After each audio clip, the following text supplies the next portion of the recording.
semuanya, selamat datang di channel Solusi TV. Oke, di video kali ini saya akan coba bagikan tutorial bagaimana cara menghapus kontrol pilihan di pusat kontrol iPhone. Sebelum lanjut ke tutorialnya, jangan lupa di subscribe dan nyalakan lonceng notifikasinya agar kalian tidak tertinggal video-video terupdate dan juga terbaru dari channel ini ya. Oke, sekarang langsung aja kita lanjut ke videonya. Jadi selain video ini, teman-teman juga bisa tonton ya video saya lainnya, yaitu tutorial bagaimana cara screenshot panjang di HP Samsung. Dan untuk videonya kalian bisa tonton, klik di pojok kanan atas ini. Oke, sekarang kita langsung aja lanjut ke tutorialnya ya.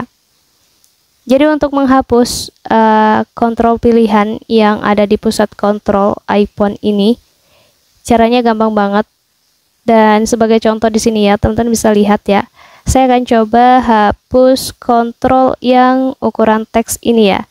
Jadi saya akan hapus. Cara untuk menghapusnya, kita masuk aja ke menu pengaturan ya, pengaturan iPhone-nya. Di sini kita klik iPhone ini, pengaturan, dan nanti di halaman pengaturan ini kita scroll aja ke bawah, dan di sini kita pilih yang pusat kontrol.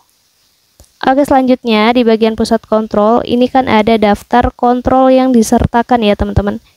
Jadi kalian tinggal klik aja, kalian tap aja yang icon tanda kurang di sebelah dari kontrolnya ini ya, seperti ini, dan nanti akan muncul opsi hapus. Kita klik aja hapus seperti ini ya, dan kalau sudah terhapus nanti kontrol tersebut akan hilang dari daftar kontrol yang disertakan.